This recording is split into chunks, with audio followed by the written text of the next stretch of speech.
ಇದು ಕೇವಲ ಬರವಣಿಗೆ ಮಾತ್ರವಲ್ಲ, ಮೆರವಣಿಗೆ ಕೂಡ. ಕರ್ನಾಟಕದ ಎಡಪಂಥೀಯ ಒಲವುಳ್ಳ ಪ್ರಗತಿಪರ ಬುದ್ಧಿಜೀವಿ ಸ್ನೇಹಿತರುಗಳೆಲ್ಲ ಕಾಂಗ್ರೆಸ್ ಸೇವಾದಳದ ಕಾರ್ಯಕರ್ತರಂತೆ ವರ್ತಿಸ್ತಾ ಇರೋದು ನೋಡಿದ್ರೆ ಅನುಕಂಪ ಬರುತ್ತೆ, ಮರುಕ ಬರುತ್ತೆ. ಇವರೆಲ್ಲ ಕಳೆದ 40 ವರ್ಷಗಳಿಂದ ಕರ್ನಾಟಕದ ಎಲ್ಲ ಜನಪರ ಹೋರಾಟಗಳಲ್ಲಿ ಮುಂದಾಳತ್ವ ವಹಿಸಿದವರು. ಇಂಥ ಹೋರಾಟಗಳಿಗೆ ವೈಚಾರಿಕ ಮಾರ್ಗದರ್ಶನವನ್ನ ನೀಡಿದವರು. ಇಂಥ ಅನೇಕ ಹೋರಾಟಗಳಿಗೆ ಒಂದು ನೈತಿಕ ಶಕ್ತಿಯನ್ನ ತುಂಬಿದವರು. ಇವರೆಲ್ಲ ಬರ್ತಾ ಬರ್ತಾ ಬರ್ತಾ ನರೇಂದ್ರ ಮೋದಿ ವಿರುದ್ಧದ ತಮ್ಮ ಮನದಾಳದ ಅಸಹನೆ, ಅಸಹಿಷ್ಣುತೆ ಮತ್ತು ತಾತ್ಸಾರವನ್ನ ಕಾಂಗ್ರೆಸ್ ಪಕ್ಷದ ಪರವಾಗಿ ದನಿ ಎತ್ತೋದ್ರ ಮೂಲಕ ಒಂಥರ ಬಗೆಹರಿಸ್ಕೊಳ್ಬಹುದು ಅಂತ ತಿಳ್ಕೊಂಡ್ಬಿಟ್ಟಿದ್ದಾರೆ. ಅದನ್ನೆಲ್ಲ ನರೇಂದ್ರ ಮೋದಿ ಅನ್ನೋ ಒಬ್ಬ ನಾಯಕನನ್ನ, ಆತನನ್ನ ಕೋಮುವಾದಿ, ಆತ ಒಬ್ಬ ಫ್ಯಾಸಿಸ್ಟ್ ಶಕ್ತಿಯ ಪ್ರತೀಕ ಇತ್ಯಾದಿ ಎಲ್ಲ ಆರೋಪಿಸೋ ಈ ಬುದ್ಧಿಜೀವಿಗಳು ನರೇಂದ್ರ ಮೋದಿಯನ್ನು ಕೂಡ ಚುನಾವಣೆಯಲ್ಲಿ ಸೋಲಿಸಬಹುದು ಅಂತ ನೆರೆಯ ರಾಜ್ಯಗಳಲ್ಲಿ ಪದೇ ಪದೇ ಸಾಬೀತಾದ ಮೇಲೂ ಕೂಡ ಕಾಂಗ್ರೆಸ್ ಪಕ್ಷದ ಹೈಕಮಾಂಡ್ ಇರೋ ಭಯವೇ, ಅವ್ಯಕ್ತ ಭಯವೇ ಅವ್ರಿಗೂ ಕಾಡ್ತಾ ಇದೆ ಅಂತ ಕಾಡುತ್ತೆ. ಇದೀಗ ಇವರೆಲ್ಲ ರಾಹುಲ್ ಗಾಂಧಿ ರಾಷ್ಟ್ರ ಮಟ್ಟದಲ್ಲಿ ಯಾವ್ಯಾವ ಸಂವಿಧಾನಾತ್ಮಕ ಪ್ರಕ್ರಿಯೆಗಳು ಮತ್ತು ಸಂಸ್ಥೆಗಳನ್ನ ವಿರೋಧಿಸ್ತಾರೋ ಇವರು ಅದನ್ನೇ ಮಾಡ್ತಾ ಹೊರಟ್ಬಿಟ್ಟಿದ್ದಾರೆ. ರಾಹುಲ್ ಗಾಂಧಿ ಒಳ್ಳೆ ಟೋಪಿವಾಲಾ ಮತ್ತು ಮಂಗಗಳ ಕಥೆ ಇದೆಯಲ್ಲ, ಅದೇ ರೀತಿ ಇವರೆಲ್ಲ ಆ ಕಥೆಯಲ್ಲಿನ ಮಂಗಗಳಂತೆ ರಾಹುಲ್ ಗಾಂಧಿ ಟೋಪಿ ಹಾಕೊಳ್ತಾರೆ, ಟೋಪಿ ಕಿತ್ತಿಸಿದ್ರೆ ತಾವು ಕಿತ್ತಿಸುತ್ತಾರೆ. ಇದೀಗ ಹೊಸತೊಂದು ಪ್ರಹಸನ ಕರ್ನಾಟಕದಲ್ಲಿ ನಡೀತಾ ಇದೆ. ಈಗಾಗಲೇ ರಾಷ್ಟ್ರೀಯ ಚುನಾವಣಾ ಆಯೋಗ 16 ರಾಜ್ಯಗಳಲ್ಲಿ SIR ಪ್ರಕ್ರಿಯೆಯನ್ನ ಶುರು ಮಾಡಿಬಿಟ್ಟಿದೆ, ವಿದ್ಯುಕ್ತವಾಗಿ ಶುರು ಮಾಡಿಬಿಟ್ಟಿದೆ. ಕರ್ನಾಟಕದಲ್ಲಿ ಬರುವ ಜೂನ್ 6ರಿಂದ ಈ ಪ್ರಕ್ರಿಯೆ ಪೂರ್ಣ ಪ್ರಮಾಣದಲ್ಲಿ ಆರಂಭವಾಗ್ತಾ ಇದೆ. ಕರ್ನಾಟಕದಲ್ಲಿ ಏನು ತತ್ಕ್ಷಣವೇ ಯಾವುದೇ ಚುನಾವಣೆದ ಭಯ ಇರಬೇಕಾಗಿಲ್ಲ. ಸಾಕಷ್ಟು ಕಾಲಾವಕಾಶ ಇದೆ. 2028ರ ಮಾರ್ಚ್ ಏಪ್ರಿಲ್ ನಲ್ಲಿ ನಡೆಯಬಹುದಾದ ಕರ್ನಾಟಕ ವಿಧಾನಸಭೆಗೆ ಅತಿ ಮುಂಚೆ, ಅಂದ್ರೆ ಇದುವರೆಗೂ ಇವ್ರ ತಕರಾರು ಏನಿತ್ತು, ಬಿಹಾರ್, ಪಶ್ಚಿಮ ಬಂಗಾಳ ಮತ್ತಿತರ ರಾಜ್ಯಗಳಲ್ಲಿ ಚುನಾವಣೆ ಹತ್ತಿರವಾದಾಗಲೇ ಯಾಕೆ ಮಾಡ್ಬೇಕಾಗಿತ್ತು, ಬರೀ 3 ತಿಂಗಳು ಚುನಾವಣೆ ಇದ್ದಾಗ ಯಾಕೆ ಮಾಡ್ಬೇಕಾಗಿತ್ತು, ಅತಿ ಅವಸರದಿಂದ ಮಾಡೋದ್ರ ಹಿಂದೆ ಒಂದು ದುರುದ್ದೇಶ ಇತ್ತು ಅಂತೆಲ್ಲ ಆರೋಪಿಸ್ತಾ ಬಂದಿದ್ರು. ಇದೀಗ ಕರ್ನಾಟಕ ಚುನಾವಣೆ ಇನ್ನು 2 ವರ್ಷ ದೂರ ಇದೆ. ಆದ್ರೂ ಕೂಡ SIR ಬಗ್ಗೆ ಅನುಮಾನ. ಇವ್ರಿಗೆ ಯಾಕೆ ಅನುಮಾನ ಅಂತಂದ್ರೆ ಕಾಂಗ್ರೆಸ್ ಪಕ್ಷದ ಸರ್ವೋಚ್ಚ ನಾಯಕನಿಗೆ ಅದ್ರ ಬಗ್ಗೆ ಅನುಮಾನ. ಮೊದಲೆಲ್ಲ ಚುನಾವಣಾ ಆಯೋಗ ರಾಹುಲ್ ಗಾಂಧಿಯ ತಂದೆ, ಅಂದಿನ ಪ್ರಧಾನಿ ರಾಜೀವ್ ಗಾಂಧಿ ಅವರ ಅಣತಿ ಅಂತಾನೆ ಎಲೆಕ್ಟ್ರಾನಿಕ್ ವೋಟಿಂಗ್ ಮಷೀನ್ಗಳನ್ನ ಅನುಷ್ಠಾನ ಮಾಡಿದಾಗ ಇಷ್ಟು ದಿವಸ ಸುಮ್ಮನಿದ್ದ ಕಾಂಗ್ರೆಸ್ಸಿಗರು ಇದ್ದಕ್ಕಿದ್ದಂತೆ ರಾಹುಲ್ ಗಾಂಧಿ ಯುಗದಲ್ಲಿ EVMಗಳನ್ನ ವಿರೋಧಿಸ್ಲಿಕ್ಕೆ ಶುರು ಮಾಡಿದ್ರು. EVMನ ಸುಲಭವಾಗಿ ಹ್ಯಾಕ್ ಮಾಡಬಹುದು ಅಂತ ಯಾರಿಗೂ ಸಾಬೀತು ಮಾಡ್ಲಿಕ್ಕೆ ಸಾಧ್ಯವಾಗದೇ ಇದ್ದಾಗ ಚುನಾವಣಾ ಆಯೋಗವನ್ನೇ ಪ್ರಶ್ನಿಸ್ಲಿಕ್ಕೆ ತೊಡಗಿದ್ರು. ಮೊದಲು ಚುನಾವಣಾ ಆಯೋಗ ತಯಾರು ಮಾಡ್ತಾ ಇದ್ದ, ಆಗಾಗ್ಗೆ ಪರಿಷ್ಕರಿಸ್ತಾ ಇದ್ದ ಮತದಾರರ ಪಟ್ಟಿ ದೋಷಪೂರಿತ ಅಂತ ಆರೋಪಿಸಿದ್ರು. ಅದಕ್ಕೋಸ್ಕರ ಬೆಂಗಳೂರಿನ ಫ್ರೀಡಂ ಪಾರ್ಕ್ ನಲ್ಲಿ ಹಾಗೂ ದಿಲ್ಲಿಯಲ್ಲಿ ವಿಶೇಷ ಪತ್ರಿಕಾಗೋಷ್ಠಿ ಮತ್ತು ಸಾರ್ವಜನಿಕ ಸಮಾವೇಶದಲ್ಲಿ ಪವರ್ ಪಾಯಿಂಟ್ ಪ್ರೆಸೆಂಟೇಶನ್ ಮಾಡಿದ್ರು ರಾಹುಲ್ ಗಾಂಧಿ. ಅದಾದ ನಂತರ SIR ಬಂತು. SIR ಬರ್ತಿದ್ದಾಗನೆ ಅದೆಲ್ಲಿಂದ ಕೋಪವನ್ನ ಅದುಮಿಟ್ಕೊಂಡಿದ್ರು ರಾಹುಲ್ ಗಾಂಧಿ ಅವರು. ನೇರವಾಗಿ ಚುನಾವಣಾ ಮುಖ್ಯ ಆಯುಕ್ತ ಜ್ಞಾನೇಶ್ ಕುಮಾರ್ ವಿರುದ್ಧವೇ ವ್ಯಕ್ತಿಗತವಾದ ವಾಗ್ದಾಳಿ ಶುರು ಮಾಡಿಬಿಟ್ರು. ನೀವು ರಿಟೈರ್ ಆದ್ಮೇಲೂ ನಾವು ಬಿಡಲ್ಲ, ನಿಮ್ಮ ವಿರುದ್ಧ ನಿಮಗೆ ನಾವು ಬುದ್ಧಿ ಕಲಿಸ್ತೇವೆ, ನಮ್ಮ ಸರ್ಕಾರ ಬರುತ್ತೆ ಇತ್ಯಾದಿಯಾಗಿ ವ್ಯಕ್ತಿಗತವಾದ ದೂಷಣೆಯನ್ನು ಶುರು ಮಾಡಿದ್ರು, ಬೆದರಿಕೆಯನ್ನು ಹಾಕ್ಲಿಕ್ಕೆ ಶುರು ಮಾಡಿದ್ರು. ಅದೆಲ್ಲವನ್ನು ಮೆಟ್ಟಿ ನಿಂತು ಚುನಾವಣಾ ಆಯೋಗ ಈಗಾಗಲೇ ಅಸೆಂಬ್ಲಿ ಚುನಾವಣೆ ಮುಗಿದು ಹೋಗಿರೋ ಬಿಹಾರ, ಪಶ್ಚಿಮ ಬಂಗಾಳ, ಅಸ್ಸಾಂ, ತಮಿಳುನಾಡು, ಕೇರಳ, ಪುದುಚೇರಿ ಮುಂತಾದ ರಾಜ್ಯಗಳಲ್ಲಿ SIR ಪ್ರಕ್ರಿಯೆಯನ್ನು ಮುಗಿಸಿ ಚುನಾವಣಾ ಮತದಾನ ಮತ್ತು ಮತ ಎಣಿಕೆಯನ್ನ ಸುಸೂತ್ರವಾಗಿ ಮುಗಿಸಿದ್ದಾಗಿದೆ. ಅಲ್ಲೆಲ್ಲ ಕೆಲವು ಕಡೆ ಅಧಿಕಾರಸ್ಥ ಸರ್ಕಾರಗಳ ಪತನವಾಗಿದೆ.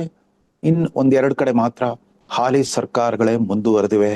SIR ನಂತರ ವಿವಿಧ ರಾಜ್ಯಗಳಲ್ಲಿ ನಡೆದ ಮತದಾನದಲ್ಲಿ ದಾಖಲೆ ಪ್ರಮಾಣ ಕನಿಷ್ಠ 85, ಗರಿಷ್ಠ 94%, ಶೇಕಡ 94% ಮತದಾನ ನಡೆದಿರೋದನ್ನ ನೋಡಿದ್ರೆ ಮತದಾರರಿಗಿಲ್ಲದಿರೋ ಅವಿಶ್ವಾಸ ಈ ಕಾಂಗ್ರೆಸ್ ಪಕ್ಷದ ಹುರಿಯಾಳುಗಳಿಗೆ ಮತ್ತು ಅವರ ನಾಯಕರುಗಳಿಗೆ, ಅದಿರಲಿ ಕಾಂಗ್ರೆಸ್ ಪಕ್ಷದ ಬೆಂಬಲಿಗರಾಗಿ ಗುರುತಿಸಿಕೊಂಡಿರೋ ಈ ಎಡಪಂಥೀಯ ಒಲವಿನ ಬುದ್ಧಿಜೀವಿಗಳಿಗೆ ಇತ್ತೀಚೆಗೆ ಹುಬ್ಬಳ್ಳಿಯಲ್ಲಿ 2 ದಿನ ನಡೆಸಿದ ತಮ್ಮ ಮೇ ಸಾಹಿತ್ಯ ಸಮ್ಮೇಳನ 16 ಮತ್ತು 17ನೇ ತಾರೀಕು ನಡೆದ ಮೇ ಸಾಹಿತ್ಯ ಸಮ್ಮೇಳನದ ಸಂದರ್ಭದಲ್ಲಿ SIR ವಿರುದ್ಧವೇ ವಿಚಾರಗೋಷ್ಠಿ ನಡೆಸಿದ್ರು. ಮರುದಿನ SIR ವಿರೋಧಿಸ್ಬಿಟ್ಟು ರಸ್ತೆನಲ್ಲಿ ಮೆರವಣಿಗೆ ಮಾಡಿದ್ರು.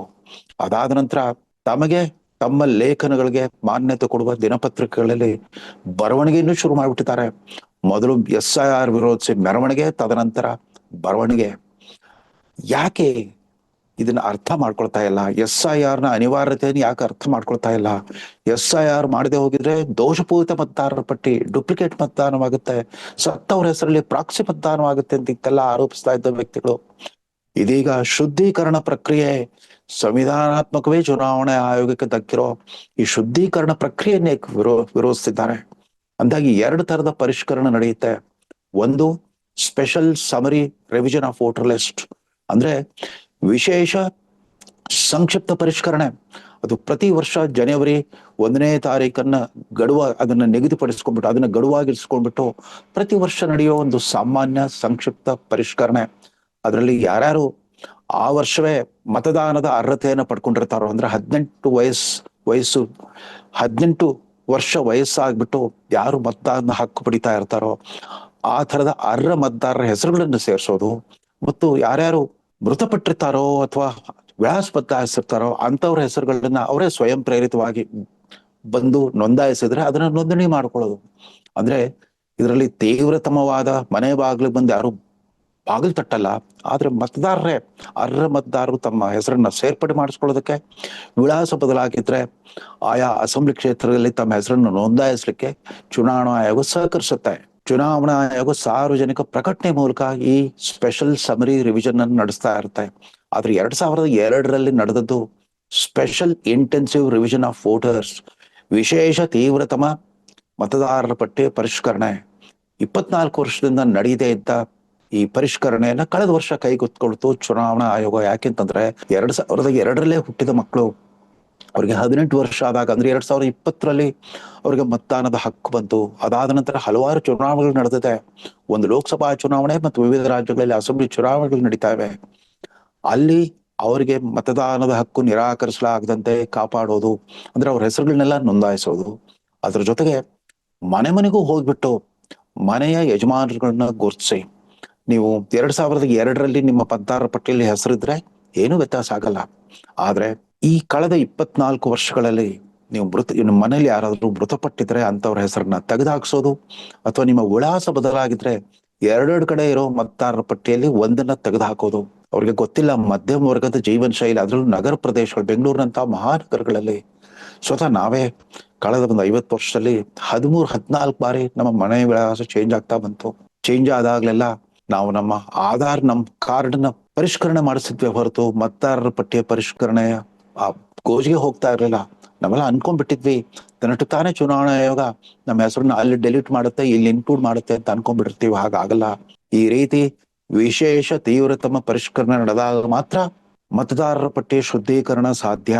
ಡುಪ್ಲಿಕೇಟ್ ಮತದಾನ, ಪ್ರಾಕ್ಸಿ ಮತದಾನವನ್ನ ನಿರ್ಬಂಧಿಸಬೇಕು ಅಂತಂದ್ರೆ ಈ ತರದ ತೀವ್ರತಮ ಪ್ರಕ್ರಿಯೆ ಅಗತ್ಯ.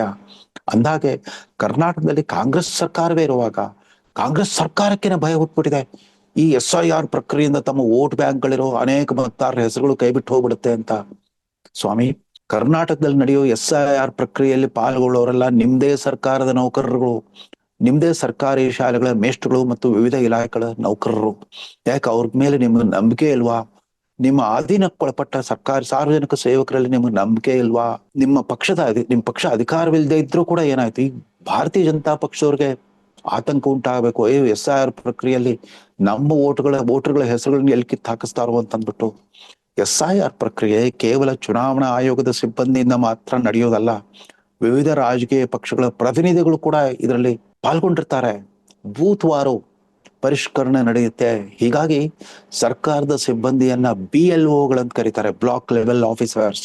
ಅವ್ರ ಜೊತೆಗೆ ಸಹಕಾರ ಕೊಡಬೇಕಾದವರು ವಿವಿಧ ರಾಜಕೀಯ ಪಕ್ಷಗಳ ನಿಗದಿತ ಪ್ರತಿನಿಧಿಗಳು, ಅವರಿಂದ ಮಾನ್ಯತೆ ಪಡೆದ ಪ್ರತಿನಿಧಿಗಳು, ಅವ್ರನ್ನ BLA ಅಂತ ಕರೀತಾರೆ, ಬ್ಲಾಕ್ ಲೆವೆಲ್ ಏಜೆಂಟ್ಸ್. ವಿವಿಧ ರಾಜಕೀಯ ಪಕ್ಷಗಳು, ಅದರಲ್ಲೂ ಕರ್ನಾಟಕದಂತ ರಾಜ್ಯದಲ್ಲಿ 3 ಪ್ರಮುಖ ರಾಜಕೀಯ ಪಕ್ಷಗಳು, ಕಾಂಗ್ರೆಸ್, BJP, JDS, ಬೂತ್ ಮಟ್ಟದಲ್ಲಿ ತಮ್ಮ ಕಾರ್ಯಕರ್ತರ ಪಡೆಯನ್ನು ಇದಕ್ಕೋಸ್ಕರ ಸಜ್ಜುಗೊಳಿಸದೆ ಹೋದ್ರೆ, ಅಕಸ್ಮಾತ್ ಯಾರಾದ್ರೂ ಅನಗತ್ಯವಾಗಿ ಹೆಸರು ಕೈ ಬಿಟ್ಟು ಹೋದಾಗ, ಬುದ್ಧಿಪೂರ್ವಕವಾಗಿ ಯಾರಾದ್ರೂ ಹೆಸರು ತೆಗೆದು ಹಾಕೋ ಪ್ರಯತ್ನ ನಡೆದೇ ಅಂದಾಗ ನಿಮಗೆ ಅವಕಾಶವೇ ಸಿಗಲ್ಲ. ಆಕ್ಷೇಪ ಎತ್ತಲಿಕ್ಕೆ ನಿಮ್ಗೆ ಅವಕಾಶವೇ ಇರಲ್ಲ.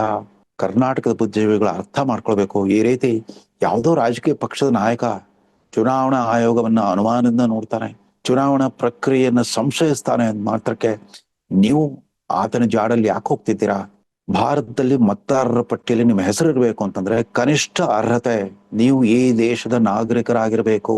ಈ ದೇಶದ ನಾಗರಿಕರು ಅಂತಂದ್ರೆ ನಿಮ್ಗೆ ಬೇರೆ ಯಾವುದೇ ವಿದೇಶದ ಪಾಸ್ಪೋರ್ಟ್ ಹೊಂದಿರಬಾರ್ದು, ಯಾವುದೇ ಹೊರದೇಶದ ನಾಗರಿಕತ್ವವನ್ನು ನೀವು ಪಡೆದಿರಬಾರ್ದು. ಅದನ್ನ ಖಾತ್ರಿ ಪಡಿಸ್ಕೊಳ್ಳೋದಕ್ಕೋಸ್ಕರವೇ SIR ಪ್ರಕ್ರಿಯೆ ನಡೆಯುತ್ತೆ. SIR ನಡೆದ್ರೆ ಏನಾಯ್ತು, ತಮಿಳುನಾಡಿನಲ್ಲಿ 91 ಲಕ್ಷ ಮತದಾರರ ಹೆಸರುಗಳು ಕೈ ಬಿಟ್ಟಿದ್ರು. ಆದ್ರೂ ಕೂಡ ಅಲ್ಲಿ BJPಗೆ ಬಂದಿದ್ದು ಒಂದೇ ಸೀಟು. ಅಲ್ಲಿ DMK ಪಕ್ಷದ ಸರ್ಕಾರ ಪತನವಾಗಲಿಲ್ವೇ? ಅಲ್ಲಿ TVK ಅನ್ನೋ ಒಂದು ಹೊಸ ಶಕ್ತಿ ಹೇಗೆ ಹೊರಹೊಮ್ಮಿತು, ತೃತೀಯ ಶಕ್ತಿಯಾಗಿ ಹೇಗೆ ಗೆದ್ದು ಬಂದು ಅಧಿಕಾರ ಹಿಡಿತು? SIR ನಡೆದ್ರೂ ಕೂಡ ಕಾಂಗ್ರೆಸ್ ನೇತೃತ್ವದ UDF ಸರ್ಕಾರ ಕೇರಳದಲ್ಲಿ ಹೇಗೆ ಅಧಿಕಾರಕ್ಕೆ ಬಂತು? ಒಂದೊಂದ್ ಕಡೆ ಒಂದೊಂದು ರೀತಿಯ ಮಾನದಂಡದಿಂದ ವ್ಯಾಖ್ಯಾನಿಸೋ ಈ ಕಾಂಗ್ರೆಸ್ ಪಕ್ಷದ ಈ ಎಡಬಡಿಂಗಿ ಧೋರಣೆಯನ್ನ ಯಾಕೆ ಸಮರ್ಥಿಸ್ಕೊಳ್ತಾ ಇದ್ದಾರೆ ಕರ್ನಾಟಕದ ಎಡಪಂಥೀಯ ಬುದ್ಧಿಜೀವಿಗಳು? ದಯಮಾಡಿ ತಾವು ನಿರ್ದಿಷ್ಟ ಪಕ್ಷವನ್ನ ಸೈದ್ಧಾಂತಿಕವಾಗಿ ವೈಚಾರಿಕವಾಗಿ ಸಮರ್ಥಿಸಿದ್ರು ಕೂಡ ತಾವು ಪಕ್ಷಾತೀತವಾಗಿ ಈ ಚುನಾವಣಾ ಪ್ರಕ್ರಿಯೆಯನ್ನು ನೋಡ್ಬೇಕು.